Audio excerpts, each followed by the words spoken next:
के खिलाफ जिस तरह से वहां की सरकार का तानाशाही रूप सामने आया है, उसके हम बहुत ही भर्त्सना करते हैं। बंगाल में लोकतंत्र नहीं है। वहां जो भी विरोध करता है या तो केस पे फंसाते हैं या फिर शासन के द्वारा तंग किया जाता है या फिर हत्या की स्थिति भी आ जाती है। पार्टी के द्वारा बताया गया कुछ दिन पहले कि अब तक लगभग 115 भाजपा के कार्यकर्ता वहां राजनीतिक हिंसा का शिकार हुए हैं, जिसमें पुलिस के द्वारा कोई प्रामाणिक कार्रवाई नहीं की गई है। और ये बात हम बहुत जिम्मेदारी के साथ बोलना चाहते हैं। प्रामाणिक कार्रवाई का मतलब होता है एक्यूज को गिरफ्तार करना, चार्जशीट फाइल करना, ट्रायल शुरू करना। तो ये 2-3 साल के आंकड़े आपके सामने प्रस्तुत किए गए थे पार्टी के द्वारा, मैं उसको दोहराऊंगा नहीं। आपको मालूम है कि जब देश के गृह मंत्री अमित शाह जी पार्टी के राष्ट्रीय अध्यक्ष थे, तो उनके हेलीकॉप्टर को उतरने की अनुमति नहीं दी गई। आपको मालूम है पिछले चुनाव में, लोकसभा चुनाव में प्रधानमंत्री के मीटिंग के स्थल में भी बदलाव किया गया। आपको मालूम है इस बात को। और संघ के प्रमुख माननीय मोहन भागवत जी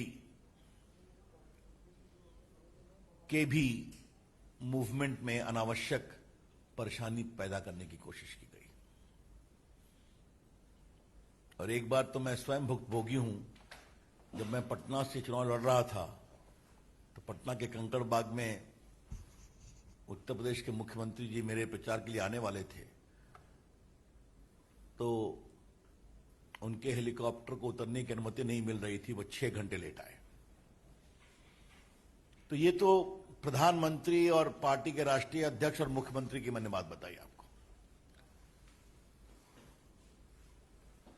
आपको मालूम है कुछ दिन पहले पार्टी के एक काउंसिलर मनीष शुक्ला की हत्या की गई थी, और उसमें उन्होंने वीडियो के द्वारा यह बताया था कि किस प्रकार से हमारी हत्या हो सकती है। और उनकी बहुत जघन्य दुर्भाग्यपूर्ण हत्या हुई।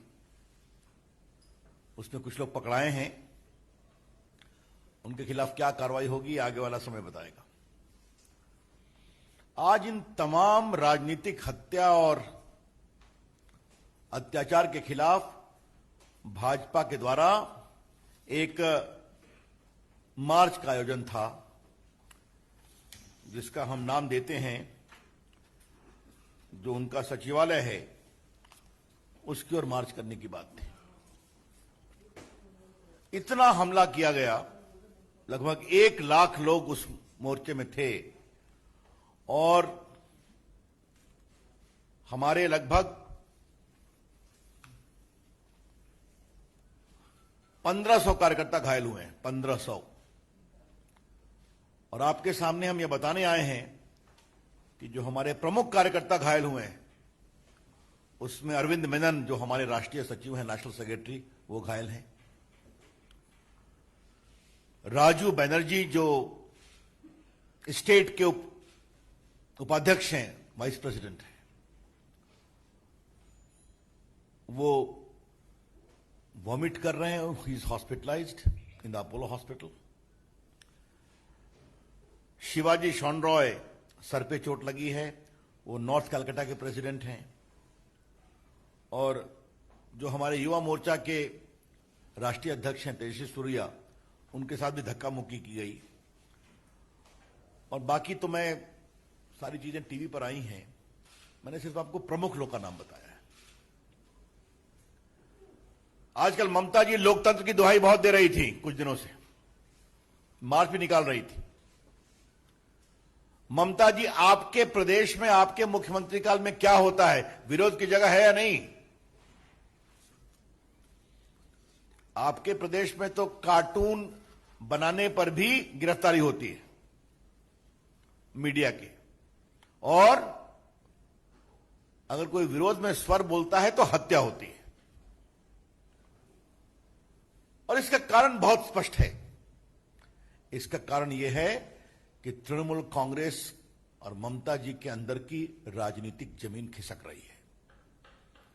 और इसका प्रमाण पिछला लोकसभा का चुनाव है, जहां बीजेपी ने 18 सीटें प्राप्त की।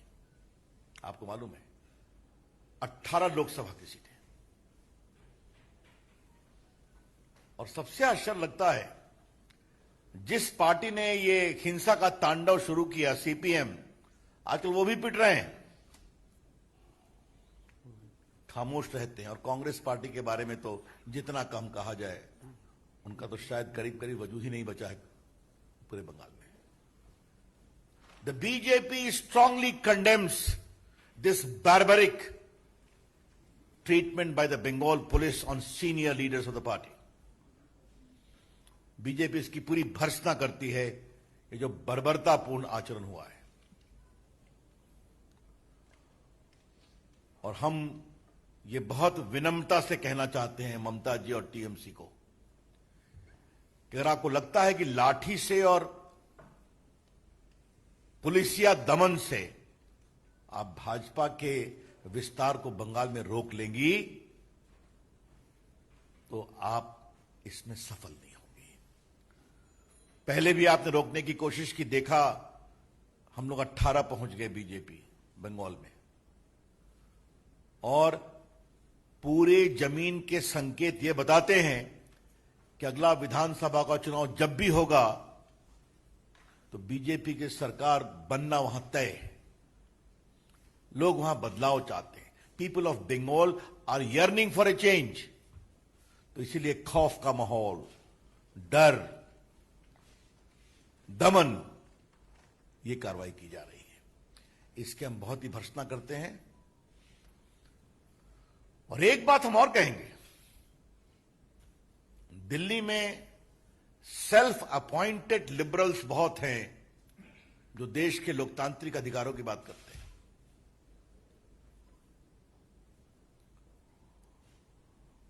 भाजपा राज में कोई घटना होती है, उसकी जांच भी हो रही है। कोर्ट में तो यह तक कह दिया गया कि आप कोर्ट के नियंत्रण में ये जांच करा लीजिए। उसको लेके इतना हल्ला, लेकिन बंगाल के पुलिस के दमन पर खामोशी। ये क्या है? This hypocritical double standards of the self-appointed liberal keepers of conscience also shows that the entire saga of torture of Bengal administration and police and the brutal suppression of opposition voice is of no importance to them. तो विरोध की आवाज को दबाया जाए, ये उनके लिए विषय नहीं है। और ये कोई नई बात नहीं है। केरला में भी जब संघ के स्वयंसेवकों को मारा गया सैकड़ों की संख्या में, तभी वो खामोश रहते हैं। लेकिन देश की जनता समझती है, बंगाल की जनता समझती है, और वो उचित समय पर इसका जवाब देगी। लेकिन हां, हम ये बात बहुत विनम्रता से कहना चाहते हैं, हम किसी हिंसा में विश्वास नहीं करते। We don't believe in violence at all. लेकिन हां, लोकतंत्र में शांतिपूर्ण प्रदर्शन करना हमारा अधिकार है। और इस पर इस तरह से बर्बरता से लाठी चलाई जाए, हमारे राष्ट्रीय स्तर के पदाधिकारियों को घायल किया जाए, हमारे प्रदेश स्तर के पदाधिकारी हॉस्पिटल में हों, महिलाओं के साथ बदसलूकी की जाए। लगभग 1 लाख से ऊपर के कार्यकर्ताओं और समर्थकों की भीड़ थी वहां पर। और मुझे बताया गया है कि जो पानी फेंका गया पुलिस के द्वारा, उसमें केमिकल की भी आशंका है,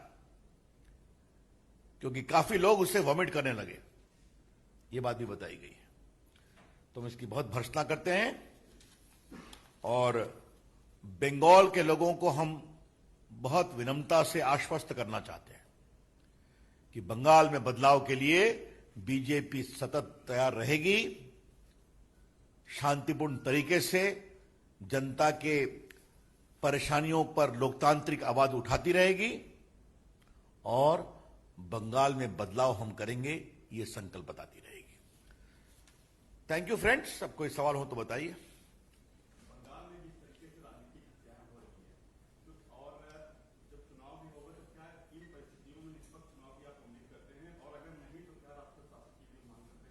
देखिए, हम आपसे एक बात कहते हैं, निष्पक्ष चुनाव कराना चुनाव आयोग का काम है और हम चुनाव आयोग का साधुवाद करना चाहेंगे। शाहनवाज, हम दोनों बिहार से आते हैं। एक समय बिहार में कितनी लूट हुआ करती थी। जिस दिन पोलिंग है तो एक आध दर्जन तो लाश गिरती ही थी। आज चुनाव आयोग ने ठीक किया उसे। आप देखते हैं शांतिपूर्ण मतदान होता है। उत्तर प्रदेश के कुछ इलाकों में, केरला के कुछ इलाकों में, बंगाल में भी हुआ है, लेकिन नियंत्रित किया है। तभी तो 18 जीते हम लोग। वरना तो बंगाल में आपने देखा होगा टीवी पर कि टीएमसी के कार्यकर्ता ग्राम पंचायत के चुनाव में काउंटिंग सेंटर में घुसकर ठप्पे लगा रहे थे। तो हमें पूरी उम्मीद है कि चुनाव आयोग उचित कार्रवाई करेगा। अब रुकिए अभी। और कोई इससे रिलेटेड प्लीज, इससे जो अभी प्रेस हुआ है उससे रिलेटेड प्रश्न कर। हिमांशु, एक मिनट भैया। हिमांशु, एक अभी आ रहा हूं अभी। हाँ,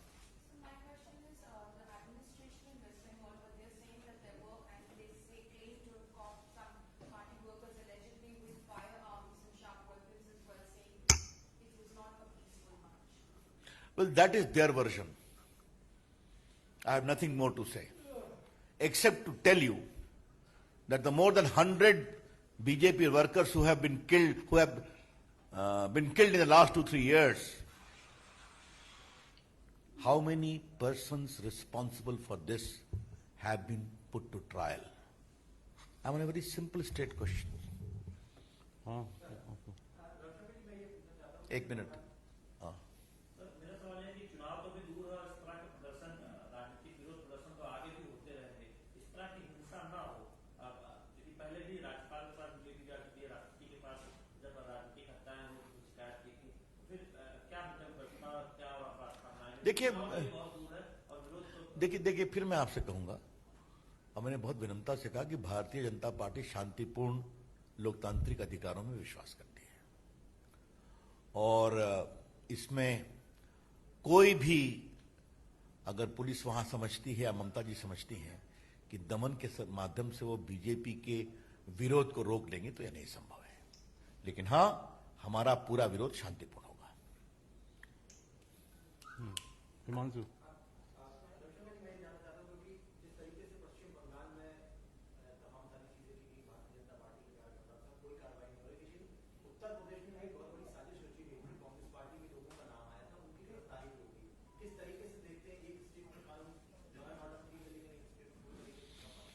देखिए, आज का विषय उत्तर प्रदेश का नहीं है, लेकिन आपने सवाल पूछा इसलिए मैं सिर्फ एक ही उत्तर दूंगा कि उत्तर प्रदेश के मुख्यमंत्री ने तुरंत एसआईटी बनाई नहीं, सीबीआई की जांच का आदेश दिया या नहीं, और उनकी तरफ से पेश होने वाले सॉलिसिटर जनरल ने सुप्रीम कोर्ट में सुनवाई में कह दिया कि अगर कोर्ट चाहे तो सीबीआई की जांच को सुप्रीम कोर्ट के जज की मॉनिटरिंग में करा सकता है। तो इससे अधिक फेयरनेस और क्या हो सकती है। तो एक तरफ ये है और उस तरफ देखिए आप कि चाहे वो स्कैम हो या हत्याएं हो, कार्रवाई नहीं होती। तो यह स्पष्ट है कि खौफ के साये में वहां पर विरोध के स्वर को दबाने की कोशिश होती है। पायल,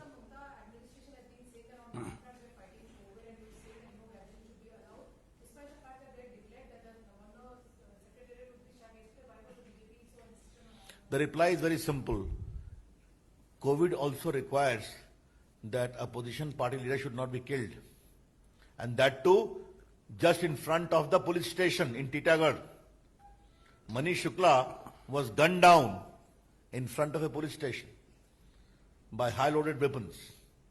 Therefore, the point is simply this. If COVID is supposed to be a problem for us, did it stop Mamta ji for having a march against Hathras? Because of COVID? That's very clear. कि जो मानक आप हमारे ऊपर कह रही हैं, तो आपको भी तो मार्च नहीं निकालना चाहिए था। ये सब तर्क बेबुनियाद है। विरोध को रोकने का एक बहुत बड़ा षड्यंत्र है ताकि कोई विरोध की बात नहीं आए सामने। नो नो नो नो हाँ रविंदर जी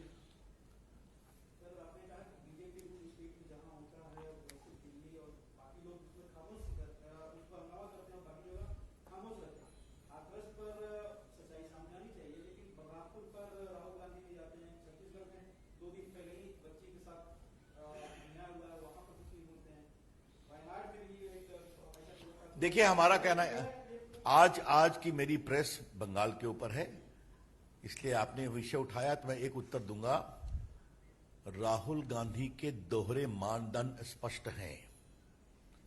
हाथरस पे हो हल्ला, राजस्थान पे खामोशी, छत्तीसगढ़ पे खामोशी। ये तो कोई नई बात तो नहीं है। और उनकी जो महिला नेत्री लोग हैं, चाहे सोनिया जी हैं, क्या राजस्थान की बेटी का दर्द उनको सुनाई नहीं पड़ा क्या? क्या उन्होंने एक बार उस बेटी से फोन से भी बात करने की कोशिश की क्या? जब रात के अंधेरे में आप जा रहे हैं एक गांव में, जाइए, आपका अधिकार है, आपको शासन ने जाने दिया। तो यही तो दिखाता है कि आपके दोहरे मानदंड कैसे हैं। लास्ट क्वेश्चन आप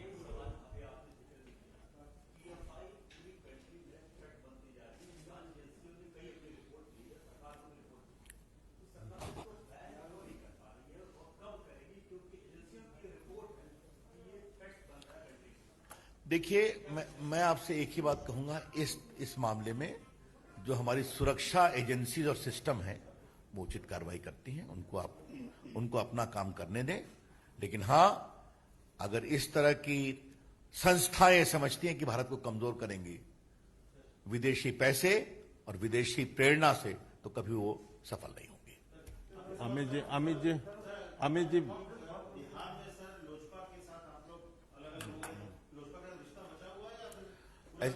ऐसा है, बिहार में हमारे वरिष्ठ नेता बैठे हुए हैं ना, वो एक मिनट, एक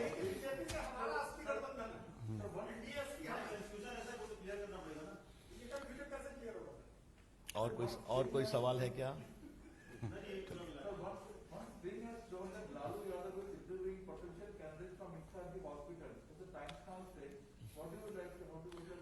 देखिए, मैं फिर कहूंगा, आज का ये पूरा प्रेस बंगाल पर है। एक शब्द सुन लीजिए, जहां तक बिहार के चुनाव में अलायंस की बात है, पार्टी की ओर से वहां के हमारे प्रभारी देवेंद्र फडणवीस, संगठन प्रभारी भूपेंद्र यादव जी और उप मुख्यमंत्री जी ने प्रेस में नीतीश कुमार के साथ स्पष्ट कर दिया है कि एनडीए में बीजेपी है, जेडीयू है और विकासशील इंसान पार्टी है।